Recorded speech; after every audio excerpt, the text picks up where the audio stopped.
or an AI superintelligence, and some of them hold an almost religious fervor, you could say, for having that come to fruition, and are openly transhumanist and think that the end goal of humanity is to have humanity merge with AI in some capacity.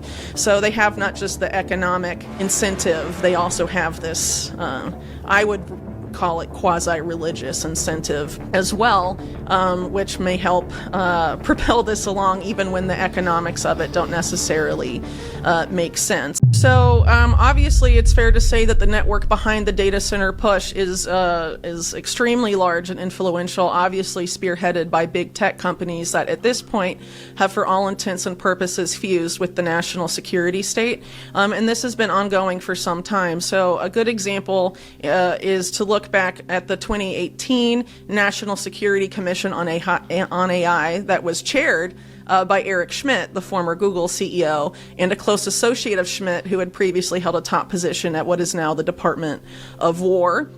And basically everyone on that commission was either, a major executive at one of these big tech companies that is behind the data center push, or figures that had previously worked for the military.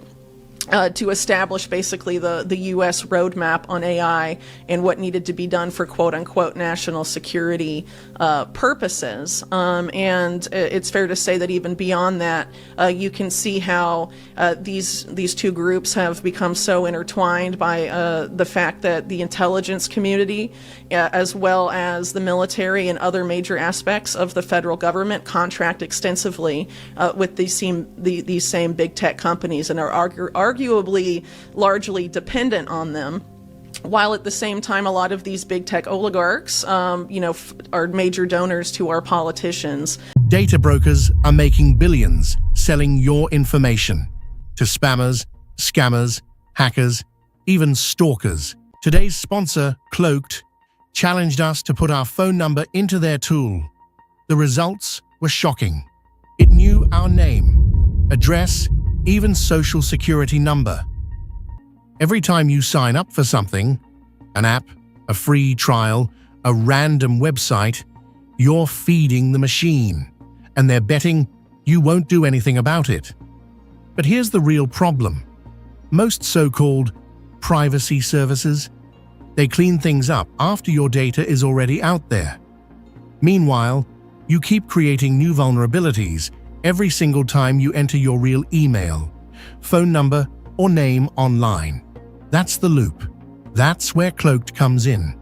Cloaked doesn't just go out and remove your data from shady broker sites, it also stops the problem at the source.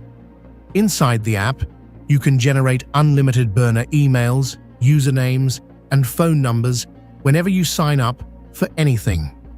You can even call, text, and email directly through those burners. Then, data brokers can't tie anything back to you. Not only is your identity protected, but the data they're buying becomes completely useless. Cloaked also goes way further than that. It monitors the dark web and alerts you if your info gets exposed. It has a built-in VPN and password manager, AI-powered spam call filtering, and they even back it all up with a $1 million identity theft insurance policy. If you're ready to take it all back and protect yourself, head to cloaked.com/anonymous and try it today.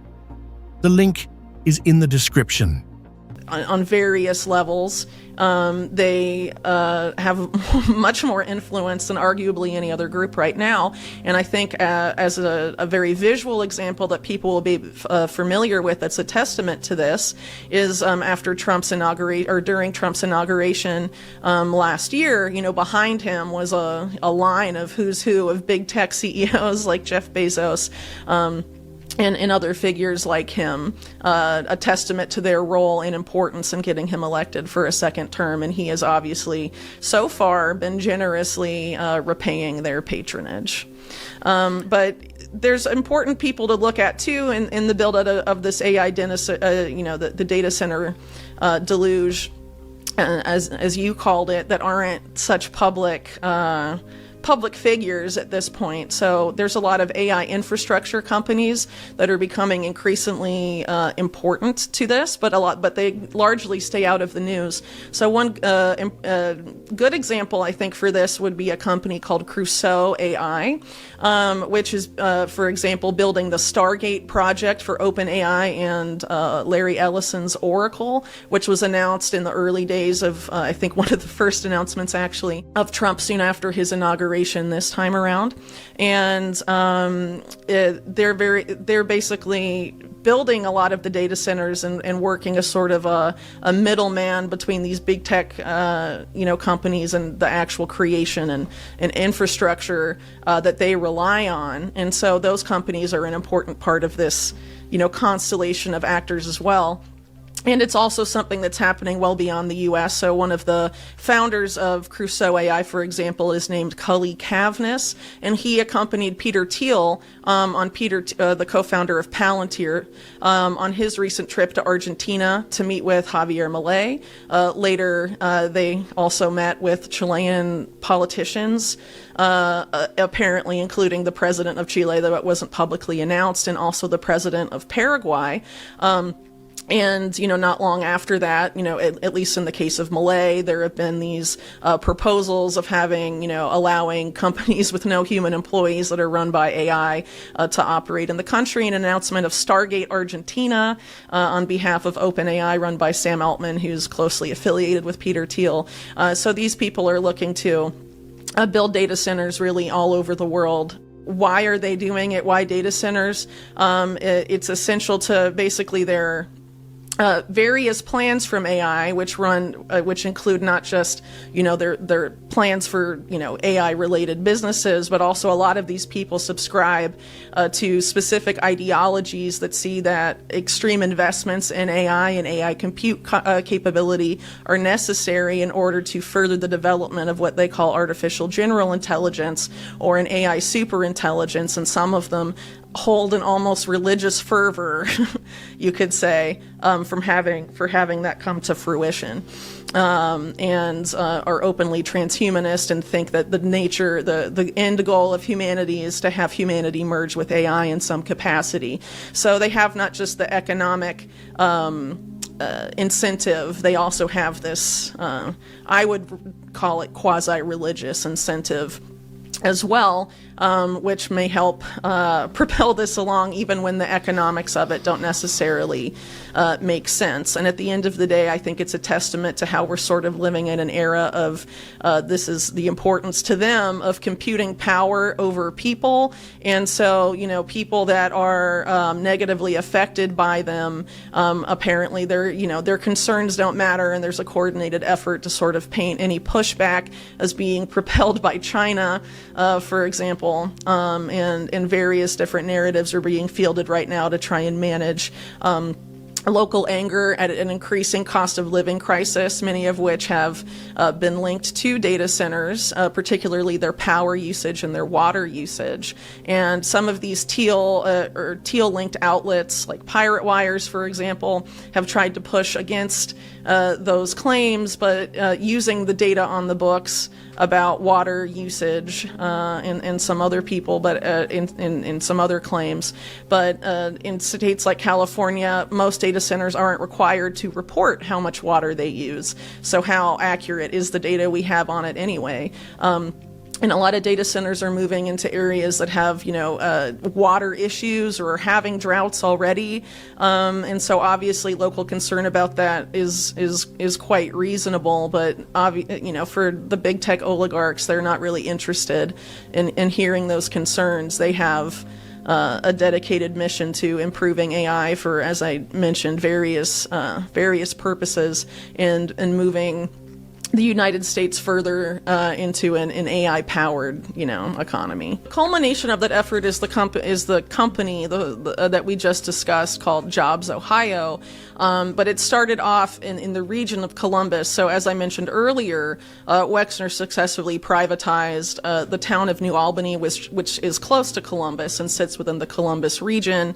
And in the early 2000s, Wexner and Kessler, who created the New Albany Albany company that took over that town created something called the Columbus Partnership, which basically became the de facto economic development authority. And the Columbus Partnership then spawned something that is now called One Columbus, that is the Columbus region's economic development authority. And it is a public-private partnership that the private sector donors to One Columbus include Wexner's companies, but also include very large companies that have a large presence in the state, like JP Morgan, for example, and ones that have large data centers in the state and the Columbus area specifically, like Amazon. And so, not surprisingly, One Columbus is, as they say, is quote unquote aggressively focused on achieving the economic development goals of its private sector partners, which includes the build out of data centers. And so to facilitate that and subsidize that with taxpayer money, that is what, these public-private partnerships are essentially doing. And as I said earlier, there's no proof that these are necessary to bring the vast majority of these companies to the region or to the state, but it is a way to use taxpayer money to subsidize the build-out of AI infrastructure on a massive scale, and they continue to foot the bill in other ways, via higher power bills, for example, which in the Columbus region in particular have, exploded as the data center boom in the state has continued to grow. And as I mentioned earlier, the vast majority of data centers in the state are in that area. And so after the success of the Columbus Partnership, various other replicas, you could say, were spawned in various other parts of the state, Cleveland, Cincinnati, and so on, until it was basically, I think, in about 5 or 6, maybe 7 chunks. And then Jobs Ohio's created and then partners with every single one. So basically, Wexner and Kessler created the model in Columbus, and then it's replicated in every other major metropolitan area in Ohio, and then connecting all of them is the 2011 created Jobs Ohio, which John Kasich, as I mentioned earlier, the year before Jobs Ohio was created, declared receiving 35 gifts, quote unquote, from Wexner, but declined to disclose what the gifts were and what their monetary value was. And another interesting point there is that the venture capitalist from Sequoia Capital, Mark Kwame, also donated, I think, several $1 million to Kasich right before he created Jobs Ohio. And then after creating it, Kasich put Kwame in charge of Jobs Ohio. Well, looking at a lot of the tech companies and data center companies that have installed themselves in New Albany in particular, the vast majority of them have significant subsidiaries that operate in the state of Israel. And Wexner, of course, is intimately related to the state of Israel through his own activities. For example, I think several decades ago, he was sort of acting as a middleman in some business capacities between Israel and China, and also working on establishing Israeli businesses and helping them establish themselves in the occupied Golan Heights, among other things. And that's to say nothing of his links to the Mega Group, for example, which, as you noted in your introduction, created Birthright Israel. And also Jeffrey Epstein, who at this point is quite known for his ties to former Israeli politicians and the Israeli state. But I think it also speaks to sort of a broader issue to have a lot of this infrastructure of technology in the U.S. be intimately intermingled and connected to Israel. And this was actually something that was furthered and actually developed in conjunction with Netanyahu and the so-called vulture capitalist and significant donor to neoconservative causes, Paul Singer, who explicitly created a company called Startup Nation Central with the explicit purpose of making it impossible for the U.S. to ever significantly support the BDS movement, or the Boycott, Divest, Sanctions movement. And the goal was to basically market Israeli startups to U.S. big tech firms so that they would acquire a lot of those startups in unprecedented numbers, and also contract with them so that U.S. technological infrastructure on multiple levels would be so intimately enmeshed with Israeli interests that they could never meaningfully boycott Israel no matter what happened, essentially.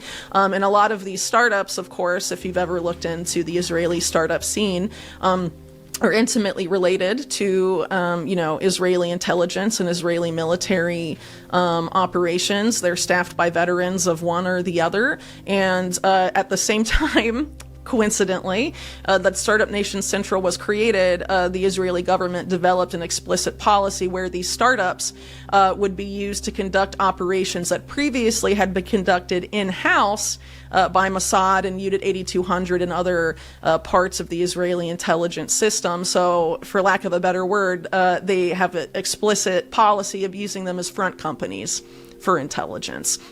And so basically by having all of these big tech companies absorb them, the goal is to have a major economic lever of power over the tech industry in particular that would prevent U.S. policy from ever meaningfully challenging Israel. Anduril is a company that was created by Palmer Luckey and Trey Stevens. Palmer Luckey was a Thiel Fellow. He created Oculus Rift. And later it was sold to Facebook when Peter Thiel was on the board of Facebook. And subsequently, Luckey's subsequent venture, Anduril, was funded in large part by Thiel. And then Trey Stevens is a former veteran of the intelligence community that went to work for Palantir, which of course is a Peter Thiel created company, and then later joined Founders Fund.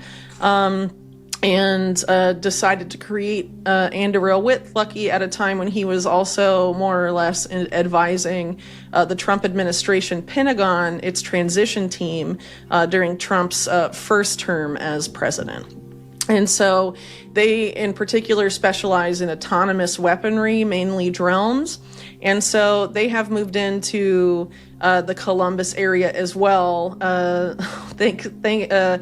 Palmer Luckey credits Jobs Ohio with their decision to establish themselves there for this factory called Arsenal One, which is due to be producing an extensive amount of autonomous lethal drones really any day now at this point.